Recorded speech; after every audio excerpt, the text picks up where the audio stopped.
तो आज हमारे साथ है doctor Devendra Yadav sir. Welcome sir. तो वेलकम। वो एक्सपर्ट है पाइल फिशर और फिस्टुला में, जो बलवानी एमपी में 13 साल से प्रैक्टिस करते हैं। तो आज हम उनसे पूछेंगे जो हमारे सवाल है। सर, हमें पहले तो आप ये बताइए कि पाइल फिशर और फिस्टुला में बेसिक डिफरेंस क्या है। पाइल्स, फिशर और फिस्टुला, ये जो तीनों चीज़ें हैं, तीनों अलग अलग चीज़ें हैं, ओके। है ना। फिशर में क्या होता है, पेशेंट आता है बहुत दर्द के साथ आता है। पाइल्स से जब होता है तो पाइल्स में हेवी ब्लीडिंग, बहुत ब्लड आता है, ये क्वेश्चन लेके हमारे पास आता है। और जो फिस्टुला है, फिस्टुला में पेशेंट आता है, वो बोलता है कि कभी पस आता है, कभी नहीं आता, और कभी बहुत सारा पस आता है और कभी कभी बहुत दर्द होता है। पस निकल जाने के बाद दर्द बंद हो जाता है। ये तीन कंप्लेंट्स पेशेंट हमारे पास लेकर आता है। बिल्कुल बिल्कुल। जी। तो अगर हमें पेशेंट की जो अगर बाहर से ही ओपीडी में ही देख के हम एग्जामिनेशन करके डायग्नोस कर पाते हैं क्या कि ये पाइल फिशर और फिस्टुला है ऐसे। नहीं नहीं, ऐसा हम कुछ लोग जो रहते हैं, बहुत सारे पेशेंट ऐसे आते हैं प्रैक्टिस में कि बहुत सारे बोलते हैं कि सर हमको एग्जामिनेशन नहीं करना है, आप मेडिसिन दे दीजिए, हाँ जी। है ना। लेकिन हम पेशेंट को बोलते हैं कि हम ऐसे मेडिसिन आपको कैसे दे दें, बिल्कुल। है ना। कभी कभार क्या होता है, पेन होता है, अनटॉलरेबल पेन होता है, तो उसमें पेशेंट को फीसर भी हो सकता है और एप्सिस होने के चांस भी रहते हैं, बिल्कुल बिल्कुल। है ना। और कभी कभी क्या होता है कि पेशेंट को हेवी ब्लीडिंग होती है, तो राइट। उसमें इंटरनल पाइल से भी उसे मान सकता है, या फिर फीसर में भी हेवी ब्लीडिंग हो बाय सकता है। चांस से 1% लोगों में होती है। हाँ। इसलिए अपन बिना एग्जामिनेशन किए उनका ट्रीटमेंट नहीं कर सकते और ना करना चाहिए। और अगर एग्जामिनेशन करने के बाद भी कई लोग मतलब फिशर को पाइल समझ के ट्रीटमेंट करते हैं, तो उसमें ऐसा क्यों, मतलब ऐसा कोई डिफरेंस होता है क्या। हाँ हाँ, बिल्कुल डिफरेंस होता है उसमें। वो क्या होता है, आजकल की जो फेसियर्स रहते हैं या फिर जो अपन सीखते हैं, तो उनमें क्या रहता है, जिनको अनुभव रहता है, बार बार प्रैक्टिस में ये रहता है कि आप जितना पेशेंट को एग्जामिनेशन करेंगे, हाँ। उतना आपको डायग्नोसिस करने के फ़ायदे मिलेंगे और डायग्नोसिस आप उतनी प्रॉपर से कर पाएंगे। फीसर में क्या होता है कि कभी कभार फीसर में ये होता है कि पेन तो होता ही होता है, लेकिन पेन के साथ बाहर की तरफ एक बहुत बड़ी स्किन टैग या पाइल मास जैसा लग प्रेजेंट रहता है। हाँ। रहता है। तो उसको समझ के अपन को ये लगता है कि इसको एक्सटर्नल पाइल्स है, लेकिन वो एक्सटर्नल पाइल से नहीं रहता, वो स्किन टैग या पोलिप बोल सकते हैं उसको, या एक्सटर्नल पाइल मास बोल सकते हैं, वो रहता है, जिसकी वजह से फीसर बेड पूरा बना हुआ होता है। तो ये डिफरेंस। ये डिफरेंस रहता है। बिल्कुल बिल्कुल। और जो फिशुला रहता है उसमें हमेशा डिस्चार्ज हमें देखने को मिलेगा क्या। नहीं नहीं, हमेशा नहीं मिलेगा। कभी कभार क्या, क्रोनिक पेशेंट क्या करता है कि एक बार पस आता है उसको, मतलब पेन होता है, पेन होने के बाद उसका पस डिस्चार्ज हो जाता है, उसके बाद वो पेन बंद हो जाता है। और कुछ मेडिकल से या फिर किसी डॉक्टर के पास जाकर, जीपी प्रैक्टिस में जाकर कुछ एंटीबायोटिक खाता है, जिससे वो वापस उसके ऊपर का जो मुंह रहता है वो सूख जाता है। उसके बाद कुछ दिनों के 15 दिन के बाद या 20 दिन के बाद फिर पेशेंट बोलता है कि वापस पस आने लग गया है। पेशेंट कंप्लेन नहीं करता है कि सर मुझे 6 महीने से आ रहा है, मुझे ऐसा लगा एक फुंसी हुई है, वो पक गई, वो फूट गई और निकल गई, लेकिन अभी वापस 6 महीने के बाद वापस पक गई और फूटी है। हाँ।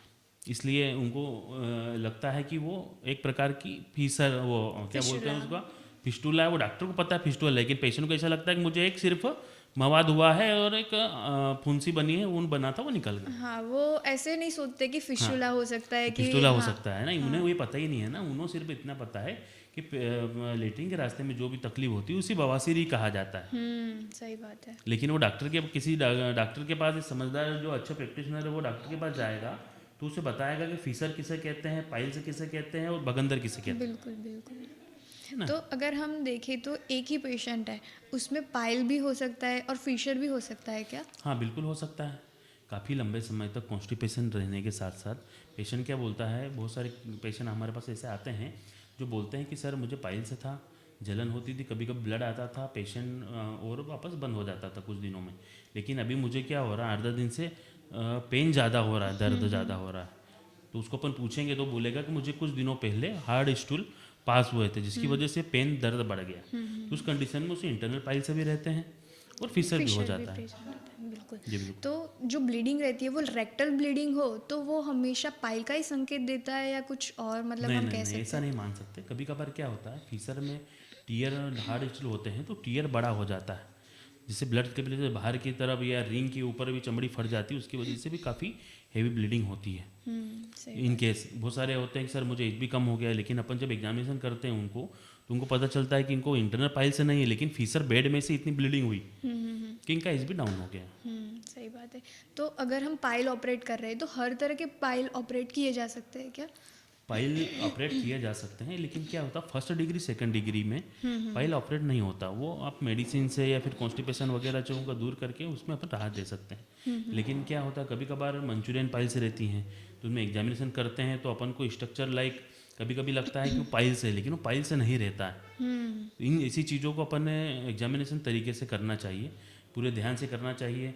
नहीं हो तो उसकी यूएसजी कराओ, उसकी एमआरआई करा के देख लेना चाहिए कि भाई ग्रोथ है। लेकिन इंटरनल सबको ऐसा लगता है कि इंटरनल पाइल से तीनों तरफ लग रही है, लेकिन ज़्यादा जो ग्रोथ रहती है उसमें पोलिप भी अंदर रहते हैं, और अदर ग्रोथ तो उसमें संकेत सीए भी हो सकता है। तो मतलब और रिपोर्ट्स आजकल के केसों में 100% केसों में 1% केस को वो सीए निकलता है 100%। रेक्टल सीए 100% और बहुत ज़्यादा लोगों में होने लग गया है कॉमन। तो अभी टेक्नोलॉजी के अकॉर्डिंग हमें रिपोर्ट्स वगैरह करा हाँ के बिल्कुल फिर बिल्कुल बिल्कुल, इन्वेस्टिगेशन मस्ट सभी करवाना चाहिए, क्योंकि जो जनरेशन है आज की जनरेशन के हिसाब से आप डॉक्टर हो, लेकिन जो पेशेंट है वो भी आजकल पढ़ा लिखा हाँ वो है ना। देख के हाँ आएगा बिल्कुल फ़ोन में। बिल्कुल बिल्कुल, वो एक यूट्यूब पर पूरी जानकारी लेकर आता है, हाँ कुछ पढ़ा लिखा रहता है, सब रहता है। और कभी आपने कुछ कर दिया उसके बाद आपने बोला कि वो आपको बोलेगा कि सर आपने पहले इन्वेस्टिगेशन क्यों नहीं करवाया मेरा। हाँ तो ऐसे बहुत सारे केस होते सारी हैं। ऑपरेशन की मतलब प्रोसीजर वगैरह जान के आता है कि इसमें ये हाँ रहता है, ये उनको उनको डायग्नोसिस नहीं पता होता, लेकिन वो जानकारी पूरी उनको एक चीज़ पता रहती है कि मैं बहुत मार्केट में लोग बोलते हैं कि आप आयुर्वेदिक पद्धति से सारसूत्र कराओगे तो ये फिस्टुला दोबारा नहीं होगा और पाइल से भी नहीं होते, ऐसे बोलते हैं। तो उस चक्कर में आपके पास पेशेंट आएगा कि सर मैं सर्जन को दिखाया, सर्जन ने मुझे ऑपरेट के लिए बोला है, आप क्या करेंगे। वो कंपैरिजन के चक्कर में। कंपेरिजन चक्कर में आता है। हाँ हाँ इसलिए आता है। तो अगर जो पाइल रहते हैं वो फर्स्ट सेकंड डिग्री तक है तो हम मेडिसिन से हम क्योर कर सकते हैं, क्योर कर लेकिन सकते जो हैं। थर्ड डिग्री वाले हैं, उसी को हमें ऑपरेट करना हाँ चाहिए। थर्ड और और फोर्थ कोई डिग्री जो रहते हैं, फर्स्ट डिग्री में क्या ऐसा है मैम कि वो कंप्लेन ये लेके आएगा कि सर मुझे जलन होती है और हल्की सी ब्लीडिंग हुई बिल्कुल है ना, और 2-4 रोज में वापस ब्लीडिंग होती है और जलन होती है, तो उसमें अपन मेडिसिन देंगे उसको रिकवर हो जाएगा। सेकंड डिग्री में क्या होगा, ब्लीडिंग होगी, पेन वगैरह कुछ नहीं होगा, वापस जलन की कंप्लेन रहेगी। लेकिन थर्ड डिग्री में क्या होगा, पेशेंट बोलेगा कि सर मैं लेटरिन जाता हूँ, सोच के लिए जाता हूँ, और जो पाइल मास है कुछ बाहर आता है, खड़े होता हूँ वापस अंदर चले जाता है ना। लेकिन फोर्थ डिग्री में ये होगा कि सर कुछ टॉयलेट जाता हूँ, कुछ रास्ते में अड़ता है, और टॉयलेट आने के पहले कुछ बाहर आता है, फिर खड़ा होता हूँ तो वापस अंदर नहीं जाते, मुझे हाथ से या फिर कहीं बैठता हूँ तो उसको अंदर करता हूँ, मैनुअली उसको मतलब मुझे प्रेस करना पड़ता है, तब अंदर जाते हैं। तो अपन को इनको समझना चाहिए कि first degree second degree prolapse नहीं होते, लेकिन थर्ड डिग्री प्रोलेप्स होता है, लेकिन उसको हाथ से अपन को प्रेस नहीं करना पड़ता, अपने आप खड़े होने के बाद वो अपने आप अंदर चले जाते हैं। लेकिन जब फोर्थ डिग्री हो जाता है तो फोर्थ डिग्री में अपन को उसे कंप्रेस करना पड़ता है, पुश करना पड़ता है, तब वो पाइल मास अंदर की ओर जाते हैं।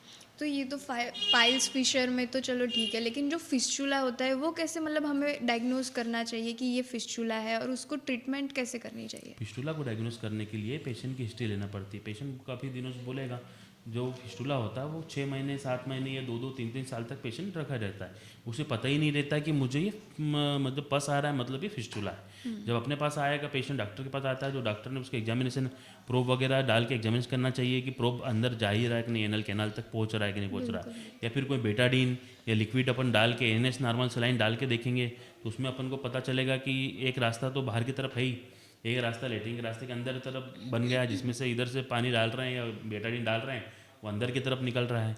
इस प्रकार से अपन उसको डायग्नोस करेंगे कि हाँ फिस्टुला ही है।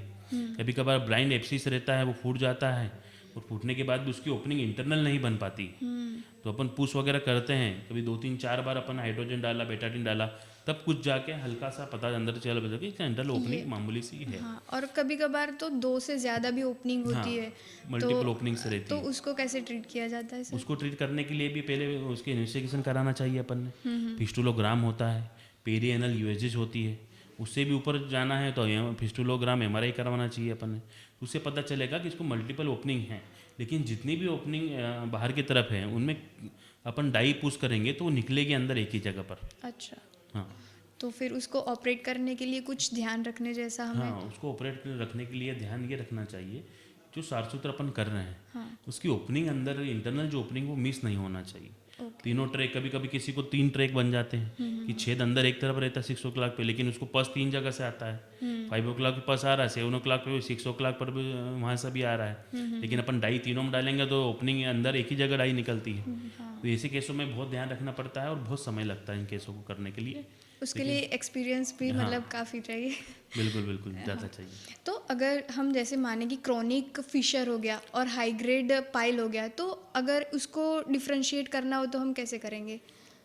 क्रोनिक फीसर में ये रहेगा कि जो क्रोनिक फीसर का जो बेड रहेगा वो आप अपन एग्जामिनेशन करके देखेंगे तो पूरा हार्ड स्ट्रक्चर पता चलेगा। हाँ। और बाहर की तरफ भी उसका जो पाइल मास या फीसर टेक जो बोलेंगे वो काफ़ी हेवी बड़ा रहेगा, लेकिन इंटरनल पाइल जब रहेगा तो प्रोलेप्स होगा, तो बाहर की तरफ भी अपन एग्जामिनेशन देखेंगे तो उसको एकदम रेडनेस रहेगा वो, और पूरा पाइल मास बाहर की तरफ आएगा। तो अपन एग्जामिनेशन पूछेंगे, एग्जामिनेशन करेंगे और उसके बाद अपन क्वेश्चन करेंगे कि भाई आप जब टॉयलेट जाते हो तो कुछ लेटरिन के रास्ते में बाहर आता है या नहीं आता है। तो बोलेगा सर पेन होता है लेकिन ब्लीडिंग होती है, लेकिन बाहर कुछ नहीं आता। तो अपन को समझना पड़ेगा कि भाई इसको ब्लीडिंग इंटरनल पाइल में से हो रही है, लेकिन जो पेन का बता रहा है ये फीसर में हो रहा है। जबकि होता क्या है, जब जिसको इंटरनल पाइल से होती है उसको दर्द बिल्कुल नहीं होता, लेकिन ब्लीडिंग बहुत ज़्यादा होती है। हाँ। इसको समझने के लिए अपन ये देख सकते हैं कि पाइल से फिशर फिस्टुला को जो मरीज अपने पास आ रहा है उसे हमें समझाना होगा कि आपको वो तो अपने पास आएगा ना, तो अपन को बोलेगा कि आपको तो बवासीर, सर मुझे बवासीर हो गया है। लेकिन अपन को उनको समझाना पड़ेगा भाई आपको बवासीर नहीं है, या तो आपको पाइल्स है, फिशर है, ये पास आ रहा है तो भगंदर है। इनको जानकारी के लिए है कि जब पेशेंट आता है अपने पास तो वो अपन कंप्लेन करेगा कि सर मुझे बहुत दर्द होता है, बहुत दर्द। अपन एग्जामिनेशन करेंगे तो उसको दर्द फीसर समझेंगे उसको कि भाई इसको कट लगा, चीरा लगा हुआ है, बर्निंग फट भी गया होगी है ज़्यादा। और बर्निंग होगी, तो अपन समझेंगे भाई इसको फीसर है। लेकिन पेशेंट आएगा सर मुझे दर्द वगैरह कुछ भी नहीं होता, जब टॉयलेट जाता हूँ तो बहुत सारा ब्लड आता है या बहुत सारा खून आता है या पिचकारी चलती टॉयलेट में, पर दर्द वगैरह कुछ भी नहीं होता। तो अपन उसको इंटरनल पाइल्स या बवासीर समझेंगे। और पेशेंट कभी कभार आएगा सर मैं 2-4 रोज आता हूँ, कभी पस आता है, फुंसी बनती है, फूट के निकल जाती है और वापस दर्द बंद हो जाता है और मैं तो वापस बढ़िया बढ़िया हो जाता हूँ कुछ दिनों के लिए। तो उसे हमें समझाना होगा कि ये फिस्टुला है, भगंदर है। वो डिफरेंशिएट। डिफरेंस है। हाँ। तो मेरा यही सवाल है कि हमें ये डायग्नोज करना बहुत इम्पोर्टेंट है कि पाइल है, फिशर है, फिस्टुला। तो अगर एक चिकित्सक कोई गलती करता है कि डायग्नोसिस में अगर उनसे भूल हो गई तो वो पेशेंट को क्या नतीजा भुगतना पड़ेगा उसका? ये बहुत अच्छा क्वेश्चन है ये। पेशेंट को उसके बहुत सारे खामियाजा भुगतना पड़ सकते हैं, क्योंकि जो नया नया डॉक्टर रहता है ना वो क्या करता होता है कि पेशेंट कंप्लेंट पेन की लेकर आता है, लेकिन पेन लेते हैं तो अपन ने उसको कर दिया भाई चलो उसको फीसर है अपन, और हल्का सा लोकल लगा के डायलेट कर दिया आपने। डायलेट करने के बाद पेशेंट जाएगा घर, और घर जाने के बाद वो बोलेगा मुझे दर्द और ज़्यादा बढ़ गया, और ज़्यादा बढ़ गया और साइड में मुझे स्वेलिंग भी आ गई है ना। ऐसा केस होते हैं और हमारे साथ हो चुके हैं कि उसको डायलेट किया, फीसर का अपन ने डायग्नोस किया कि इसको फीसर है, डायलेटेशन कर दिया, घर जाके उसको 2 दिन के बाद स्वेलिंग हुई, हाई ग्रेड फीवर आया, चिल के साथ आया कि सर मुझे दर्द हो रहा, बुखार आ रहा है और ठंड भी लग रही है। तो उसको अपन को समझना पड़ेगा कि भाई इसको कुछ और दूसरा हो गया, फिर उसको एप्सिस फार्म हो गया वहाँ पर, या फिर अपन ने एग्जामिनेशन किया, अपन ने फीसर समझ के उसको डायग्नोस कर दिए और उसको एप्सिस हो गया। अब समय पे वो आसपास से रहा तो डॉक्टर के पास पहुंच गया तो ठीक है, नहीं तो उसको शौक में भी जा सकता हो, वैसा वगल शाक में भी जा सकता है, पेन की वजह से इमरजेंसी भी हो सकती है। और कभी कभार क्या होता है कि अपन उसको पाइल इंटरनल पाइल समझ के लिगेट कर देते हैं, लेकिन वो कुछ और निकल जाता है, और अपन पेशेंट बोलता है कि सर पाइल का ऑपरेशन तो मैंने करवा दिया लेकिन मेरी ब्लीडिंग बंद नहीं हो रही है, और पता अपन को चला कि इंटरनल कहीं मतलब आंतों में से कहीं से ब्लड रिसाव हो रहा है उसका, है ना। और कभी कभार क्या होता है जिसका पोर्टल हाइपरटेंशन बड़ा हुआ होता है, जो हेवी ड्रिंक करने वाला रहता है, उसको पाइलमेस में अपने आप स्वेलिंग आ जाती है, ओके।